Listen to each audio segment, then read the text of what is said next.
probably go down to close to 0 or something before it would actually be a problem. So between the two, more ventage and air movement for the bags, and otherwise, you know, if you, I don't know if you could run the HVAC where it's running really efficient, maybe on a real low setting for temp, and so a few things to look at, but there's things that I've learned, and from my learning, which was 3 different times I tried to sleep in the car and just kind of rolled around all night. One thing I learned is the remote will go, it'll go to sleep, so you can't open your hatch unless you start the car, and I learned just start the car, it's not that big a deal. It goes right back into utility mode after you shut it off.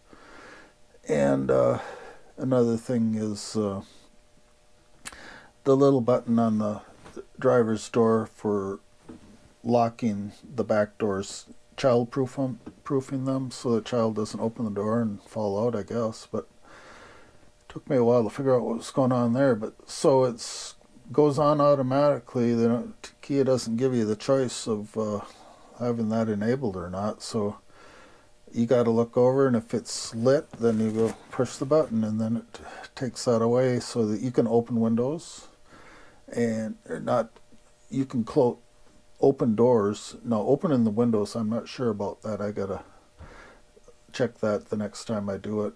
If I can open windows and close them with the child-proof locks on, or, you know, I gotta look at that. And what else? Sleeping bag, the down bag was real nice, a bit warm at first, but then I turned the heater way down. I mean, it couldn't have been cycling on and off very often. I was down to where it was just about off. You can temperature control it, you know, when it cycles on and off, and so I don't know, but I went from, I believe 57, I'm going to have to review the videos, when I went into the car, down to a few minutes after I'd woken up, it dropped to 40, so possibly 17%, but that includes not only all the electronics running, and there's some dash lights, and it also includes powering this fan on my furnace at night, because I did want the camper to be fairly warm when I got up in the morning, so I left it plugged in, and all the lights were out. I think the only thing drawing electricity would have been the converter that converts from 110 to 12 volt and then powers my fan for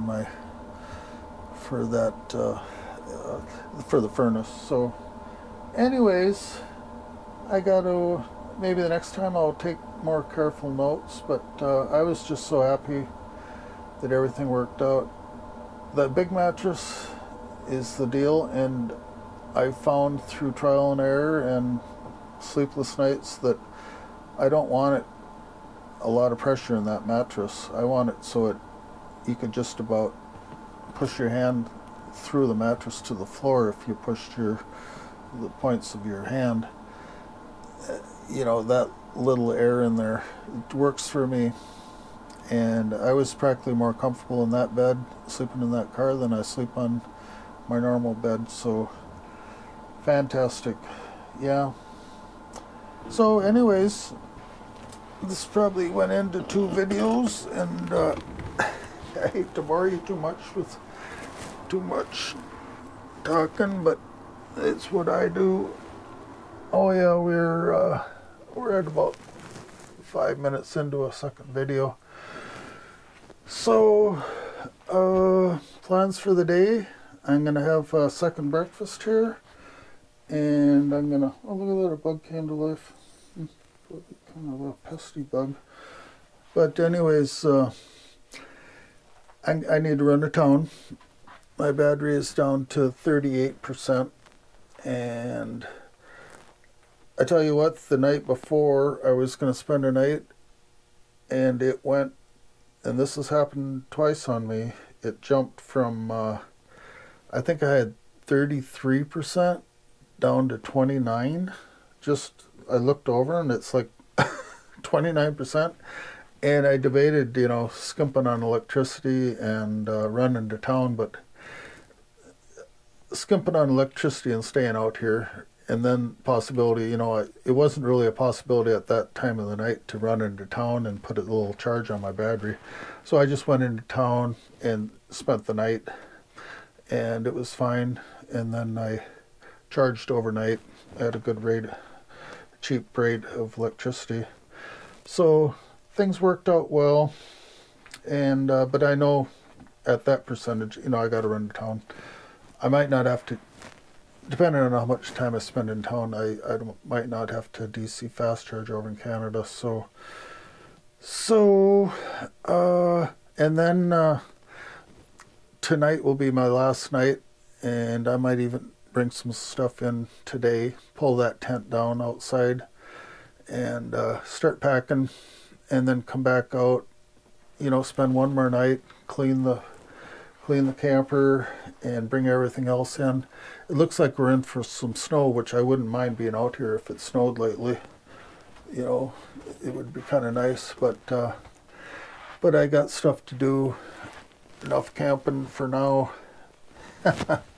But thanks for coming along, and it's been fun for me, and we'll see you tonight. I'll see if I can do some more either testing or, you know, bring you along for television, you know. I only had the television, this is like my second day with the television, and you gotta like that. It's really nice television I bought here last summer. So anyways, Kent out.